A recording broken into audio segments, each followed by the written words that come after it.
Hello, Stitchers. Welcome to Stitch Please, the official podcast of Black Women Stitch, the sewing group where Black Lives Matter. I'm your host, Lisa Woolfork. I'm a fourth-generation sewing enthusiast with more than 20 years of sewing experience. I am looking forward to today's conversation, so sit back, relax, and get ready to get your stitch together.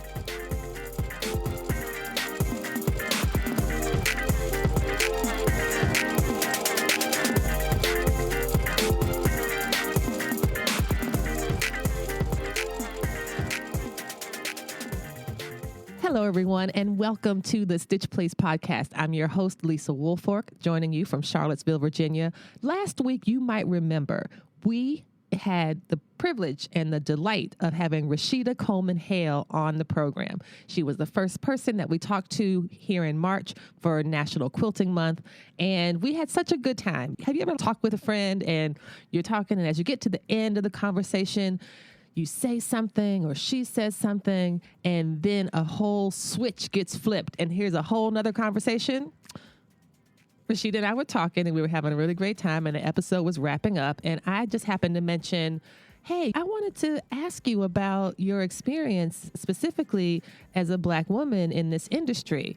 And we just started talking all over again. So here is a very special and enjoyable bonus episode, part 2 of my conversation with Rashida Coleman-Hale. Last week, we talked about her growth in the industry, what it meant to discover the power of her own voice, and the way her deep commitment to her art meant that she wasn't going to compromise things that she did not want. We also learned that Rashida is one of the most productive people I have managed to meet because she had a baby, and while she was having a baby, she wrote a book and she launched a pattern line, and just amazing. So we had a really great time with that chat. So please do go back and listen to it if you did not get a chance to catch Rashida Coleman-Hale and I having a great conversation.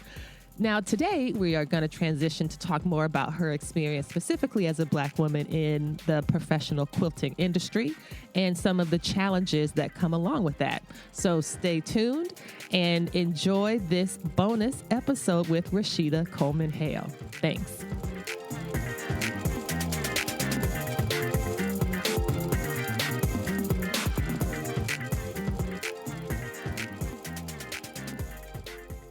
I've heard stories from folks that I follow on Instagram. One that was the most striking to me was someone mentioned this a few years ago. She was at some sewing event, had on a badge or whatever. I think she was working for a sewing machine company or doing demos. And people came up to her and asked her for her ID. They wanted to make sure that she was supposed to be there. And it could have been because she was young, she says, but it was likely because she was brown. Mm-hmm. And she was like, what kind of bored person has to sneak into a sewing expo? Like, who's going to sneak in, right? So the idea of the gatekeeping, we get a lot of gatekeeping. It sounds like what you were describing about some fabric companies being very resistant to your fabric is about gatekeeping. It's about whose fabric is acceptable, and what they want to see is what should be seen. And the things that they don't see don't matter. Very strong sense of myopia happens in the way that the industry thinks about its representation, the way that it thinks about who matters, and even the way they think about their consumer. It's so short-sighted because they can't continue to think that the only people worth marketing to are upper middle class, white women over a certain age. I think that's what they're pitching to. Yes. But where's the future in that? It seems so narrow, even from a greedy capitalist business stance. Wouldn't you want to get money from everybody? You know? And so I would love to hear more about your experience. I talked with some other folks who have been to Quilt Market, other Black women who end up being confused. And this happens to me, like at work. Like some people call me my colleagues' names, and I'm like, we look nothing alike. Why would you think that? So tell me about some of your experiences of just being confused for other folks. You had an experience at Quilt Market one year that was like, what? I've had several experiences at Quilt Market. One year I went in to go set up my booth, and this woman stopped me and she was looking for Latifah. I was like, why do you think I would know where she is? Because you're part of that Negro network. We're part of the Negro network. It's like a nervous system. We're all connected to each other. Yes. I was like, I'm sorry, I didn't know it. What? a Black person, she must know all the Blacks. Yes, I know all the Blacks. But then on another show, I had been in my booth all morning, but I had 3 people come up to me and say, I really enjoyed your talk this morning. Now, you were at your booth all morning, so you were all morning. Okay, so just to be clear, you don't have a twin. I don't have a twin. You mentioned several times that you were an only child, so you don't have a secret twin who looks just like you, who also designs fabric. I just want to make sure. There's nobody at Market who looks like me. Just checking. Yeah. So they had 3 of them. And one woman had her daughter with her, and the daughter even was like, Mom, she elbowed her. She was like, Mom, that's not. She's like, that's Rashida Coleman-Hale. Anyhow, those people thought that I was Ebony Love, who had just done a talk that morning. I had it because I had already had some other incidents on that trip that just was like, why am I even in this industry? What am I doing here? I was feeling very done. So I told the girls, I was like, I'm going to go take a walk. I'm going to walk the floor because I need to get out of this booth. I went and walked, and I don't know what it was in the cosmos that made this happen. But as I'm walking up the aisle, suddenly I see Ebony coming. And then I see Latifah. And then I see some other people coming. And there's literally like maybe a handful of us that see each other at the shows. And we all just happened to converge in the middle of the show in this one aisle. And we were like, what? Hey, it's all my twins. It's all my twins. We're able to swap stories and say, hey, I'm Rashida, but apparently I'm also Ebony and I'm also Latifah. How have your experiences been at Quilt Market this year? Did they have similar stories? They had similar stories, and like we always tease each other. You're like 5'10"? I am 5'10", and Latifah is not 5'10". But yeah, we took a picture together and posted it to social media, and we were all cracking up like we should just be like, here's our names. The caption should read, not the same person. Not the same person. But, it's funny, you can laugh about it now, but in reality, every time it happens, it hurts my heart. Every time. Because I am an individual and work very hard to develop my style and be who I am. Mm-hmm. You know?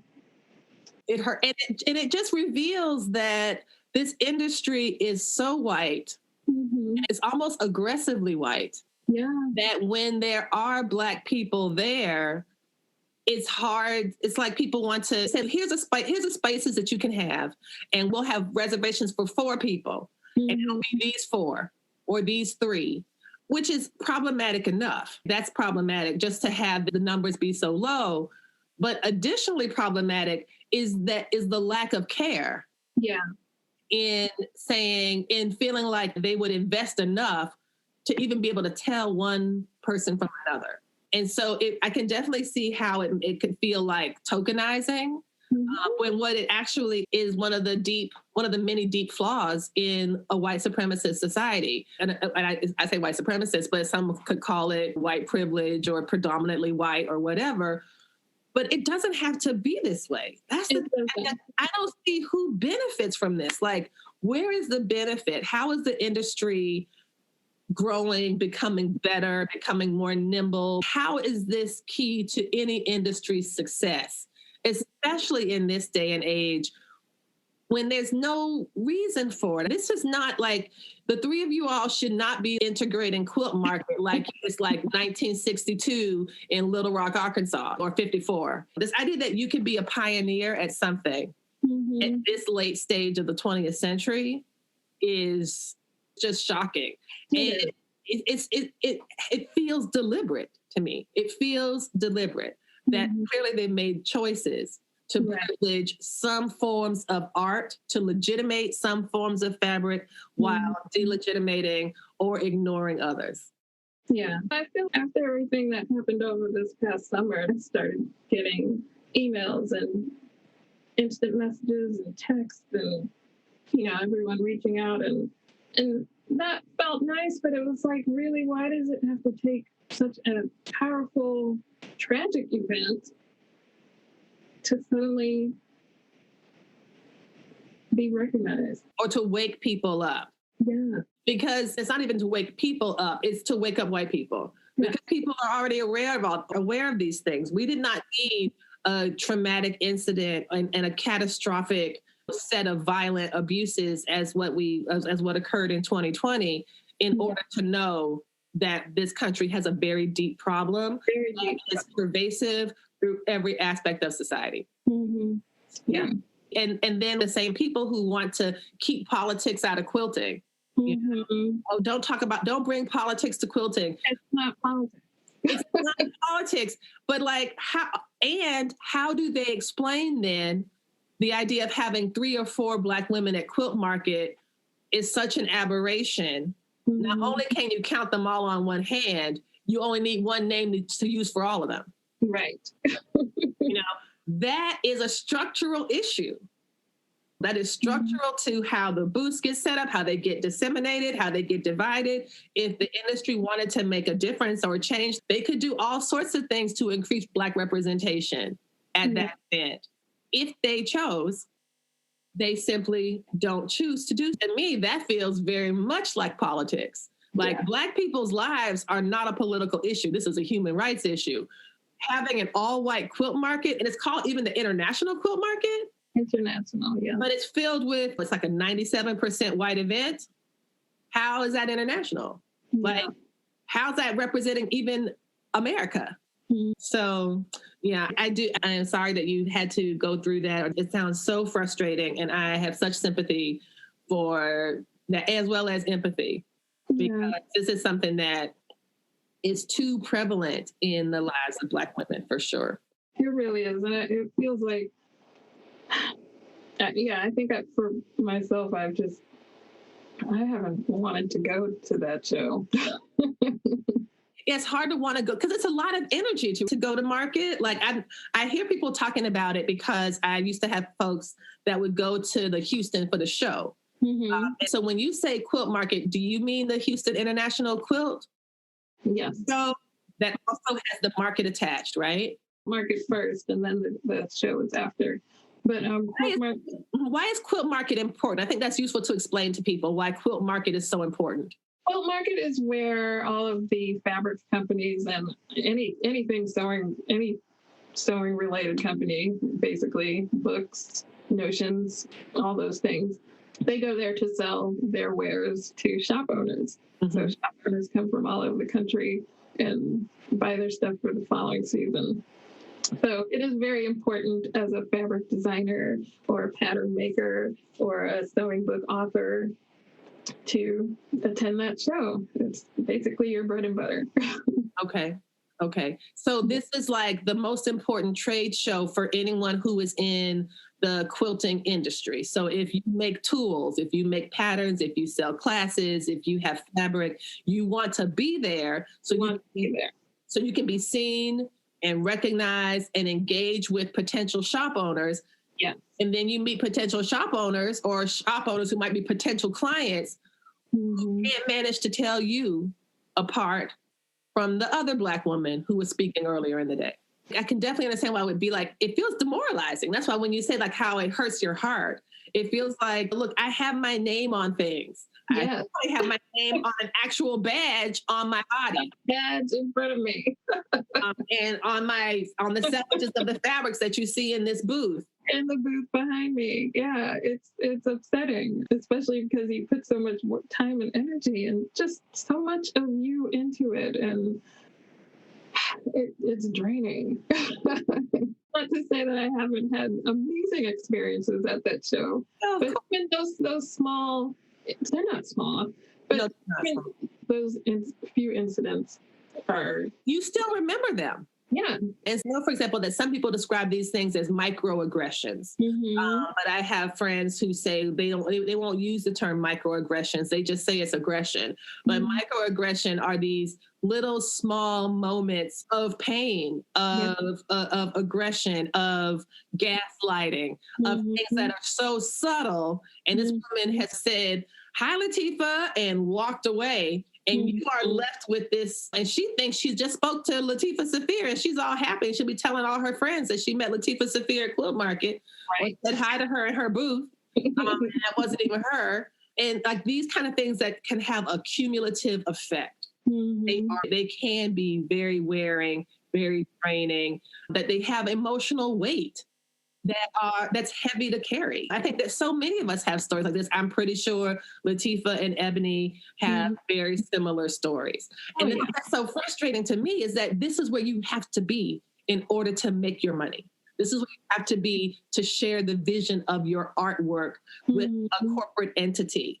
And with so much of it being about vision, and people not seeing you or misidentifying you, it makes that even worse. So like, I know, and so I hear your reluctance to return, but it feels like this kind of racism makes something that's mandatory optional.